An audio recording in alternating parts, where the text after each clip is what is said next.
it's my last day here in El Salvador after 2 weeks. I've got a early morning shuttle tomorrow to Guatemala, and honestly, past 2 weeks have been insane. I really didn't know what to expect from El Salvador, but it's been so full of surprises. It's a very well-rounded country. If you want coast, you've got coast. If you want hiking through the jungles and waterfalls, you've got that. Amazing food, amazing hiking, over 170 volcanoes here, I think, and the people are just absolutely incredible. Like, I will definitely be coming back here someday. I think it's just getting started in terms of its tourism, and yeah, if you want to see what we got up to in the last 2 weeks, stay tuned.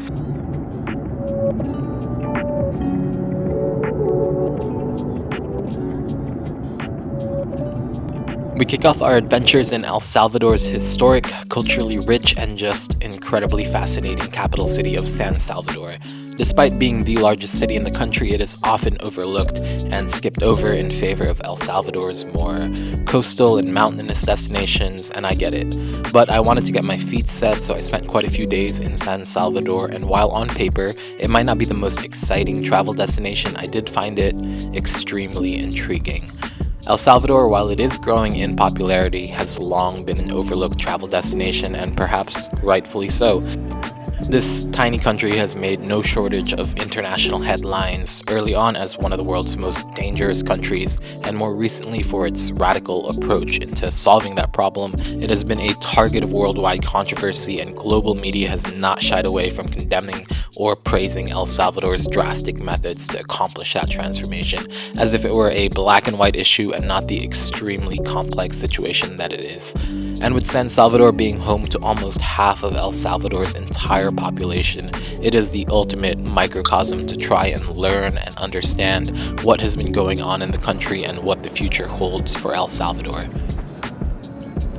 Staying in San Salvador felt like I was caught in the middle of El Salvador's dramatic metamorphosis, and speaking to the locals really gave me an idea of what this change has looked like, both through its people and through the city itself. A taxi driver told me that San Salvador used to have a huge corruption problem, and foreign investment was something that the general population never saw the benefits of. If I understood him correctly, an example that he gave me was this international fast food chain that invested over $40 million to enter the country and operate business there, and none of those funds went into improving the lives of Salvadoran people. And this is my first time in El Salvador, so I can't speak for what it was like before, but even wandering through San Salvador's many different districts, with that context, you kind of see the steps El Salvador is taking to revitalize and modernize its neighborhoods. I wandered through the historic city center, and although it felt like half of it was under construction, loud and totally unappealing, the locals had begun trusting the process. I was sitting at the local market with a mother and kid, and the kid would get scared of the loud sounds, and she would comfort him by saying that they are destroying the old so they can rebuild newer and better. It felt like almost everyone I spoke to in El Salvador was incredibly optimistic for the future, trusting of the process that it takes to get there, and pretty forgiving of the inconveniences that they might suffer in the present in order to sacrifice for the greater good of their collective future. It felt like that sentiment was ubiquitous throughout the country, and massive construction was going on everywhere, from bringing old villages back to life to the overhauls of the highways and road system.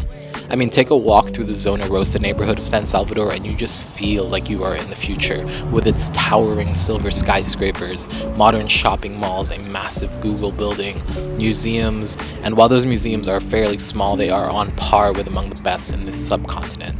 And perhaps the best example is the BNAES, the National Library of El Salvador. This several-story tall library towers over the city, and it offers one of the best panoramic vantage points of San Salvador, but more importantly, it is a symbol of El Salvador's progress and dedication to moving forward, both inside and out. It is a magnificent building when you look at it from the outside, but the inside is where it shines, going far beyond just books It has areas dedicated to some of the world's most popular franchises like Star Wars and Harry Potter, several high-quality gaming rooms, although you do have to check in and prove that you've read for 30 minutes or so before you can play Mario Kart with your bros. And yes, it looks cool and it is cool, but above all that, it is a starting point in tackling El Salvador's huge problem, which was their youth joining gangs in overwhelming numbers. 2% of El Salvador's population is currently incarcerated, and a non-negligent portion of that are teenagers and young adults who turn to gangs. And while a cool library will not fix the problem, it does attack the root cause, and it offers the youth a really cool, free place to hang out in, educate themselves, spend time with friends, pursue other interests, and just stay out of trouble.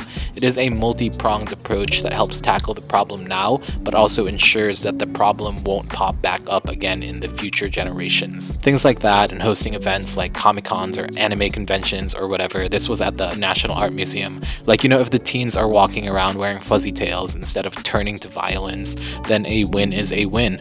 I have so much more to say about San Salvador, and it is fairly disproportionate to how much footage I actually filmed, because while the city itself gets skipped by travelers because of the lack of must-see things or epic adventures, and that's honestly reflected in just how little footage I actually have of San Salvador, but again, it is so incredibly fascinating of a place. If you go into the country with an open mind and understand that every country has its violent past, nowhere is perfect, and you just try to go in without judging and listen to the locals, listen to their stories, and learn from them, connect with them on a deeper level.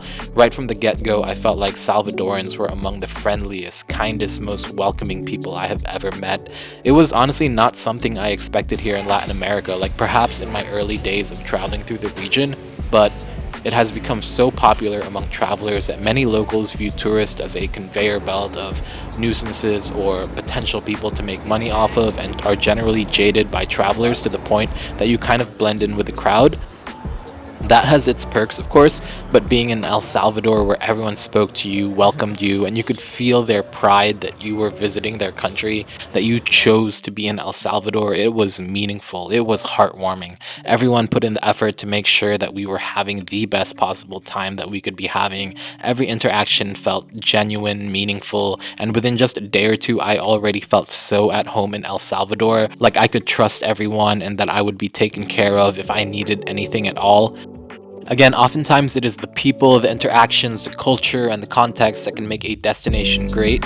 And while San Salvador is a work in progress, a city that is rising up from its dark past in tremendous fashion, it was an excellent start to my time in El Salvador. It really set the tone of my trip in multiple ways. The first was just seeing the country through a different lens, knowing just how different it has become, and how that was, a triumph for many of the Salvadoran citizens to show off how far they've come. They were proud of it, and it felt like they were not only eager but thrilled to be able to welcome travelers into their country after what I can imagine being a period of, little international tourism, whilst its fellow Central American countries like Costa Rica, Nicaragua, Guatemala, they were stampeding ahead in many aspects. Second was just how safe it truly felt. My flight landed late at night, and admittedly I was still a bit nervous arriving into the country, and then I just saw women walking alone on the highway at like 10 p.m. Two Salvadoran guests, Carla and Gustavo, at my hostel spoke with me for an hour, sharing drinks and stories, and they were just truly all smiles that I was in their country. Within a day, I knew I could let my guard down a little bit, relax, take things a bit slower and easier. I didn't necessarily have to plan everything, and every aspect of what I had to do, I could just trust the locals and enjoy chatting with them every chance I got. Like, a destination is so much more enjoyable when you can turn your brain off and be present and notice the little things, stop and smell the roses, chat with a nice lady selling candy, or the man selling juice out of his cool converted Volkswagen. The people of El Salvador were beyond incredible, and San Salvador was an excellent first stop in the country. Now, a few last notes so I can help you all out with planning your own trips, so I'm not just rambling on and on about how much I love San Salvador. So I stayed at this hostel in the Escalon neighborhood. It was very basic, but at least the private rooms had air conditioning. The dorms are a lot more of a throwback. I feel like most hostels in Latin America are now super luxurious and modern, like Selena, Viajero. I love the hostels in El Salvador though. They all had the cozy family-owned vibe, and each had their own quirkiness and character, which made them feel more like home and not just a soulless bed to sleep in. It was called Hostel Cumbres del Volcan, although I've heard La Zona Hostel hostel in Zona Rosa is also a great option. Food, pupusas will fill you up on the cheap and they are fantastic. I did find lots of proper restaurants to be on the more expensive side, like around $10 a meal if you were to eat out, likely a little bit more, especially in Escalon and Zona Rosa and some of the fancier spots in Centro Histórico. To keep things budget friendly, I ate a lot of street food or market food. You can get a lunch set for between $2 to $3 and it usually comes with soup, rice, vegetables, and your choice of main dish like pepian or some sort of meat stew.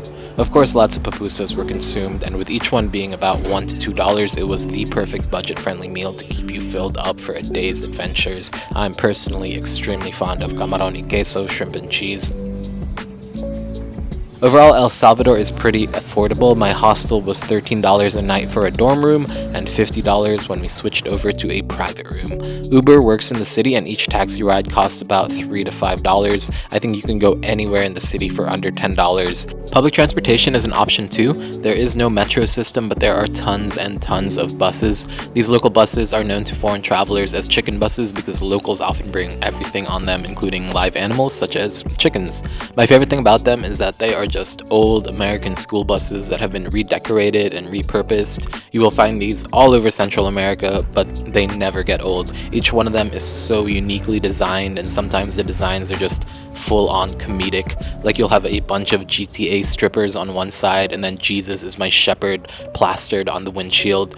I couldn't get enough of these buses. They're not so comfortable on the inside, and the odds are it'll probably be too full for you to find a seat, but it's all part of the experience of backpacking in Central America. For the most part, I only used the chicken buses to get from city to city. Even for a ride of almost 2 hours, it still only costs about $1.50 for a ticket. It was $1.30 to get to Sonsonate, our first stop on the next episode, where we have a quick layover on our way to the stunning Ruta de las Flores, which is amazing. I can't wait to show y'all what it's like. Anyway, the buses are by far the best and cheapest way to travel around El Salvador. Within San Salvador itself, there are plenty of buses that go to every corner of the city, and the fare will be less than $1. However, Uber was cheap enough that I was fine with a combination of Uber and walking. I was only in San Salvador for a few days, so figuring out the public transportation routes and system was more brain power than my money was worth. I did wish I took advantage of them more and got to see different parts of San Salvador. I was recommended a ton of places like the neighborhoods of Santa Tecla and Antigua Cuscatlan, and of course all the hiking areas nearby like El Bocron National Park and the nearby Lake Ilopango. Unfortunately, I lost an entire day to helping a 70-year-old Scottish man at my hostel book a flight on his phone. It literally took him 30 minutes every time he needed to scroll down to United Kingdom for his nationality. I wish I was joking. It took like 6 hours and eventually nothing happened, so I just ordered him an Uber to go to the Avianca office. Anyway, hope you're well, Mr. Gibbons. I still remember pretty much everything about you because I had to memorize it 1,000 times. But that's the way travel always goes. The more time you spend somewhere, the less you feel you've actually seen. You've got to pick your battles, and at the end of my 2 weeks in El Salvador, I'm pretty confident that I picked my battles correctly. There are some incredible places in the country, and I'm so stoked to share what we got up to in El Salvador. For such a small country, literally the size of Vermont in the United States, it has so many different environments and landscapes and cultures and traditions. So make sure to give this video a like. Don't forget to subscribe so y'all can stay tuned as we go hike to turquoise lakes in the middle of volcanic craters and go surfing in one of the world's most famous breaks and explore the lush green coffee region and trek through secluded jungle waterfalls. It's just an all-out adventure. I don't want to spoil too much, but I'm excited to show y'all just how amazing this country is. Don't forget, I'm also on pretty much every platform, Instagram, TikTok, my own website, so check me out on there as well if you want to see more from my 10 years as a full-time traveler and adventures across 80 countries and counting. Thanks for watching. Desde el fondo de mi corazón, muchísimas gracias por su apoyo. Hasta pronto. See you all on the next video. Bye!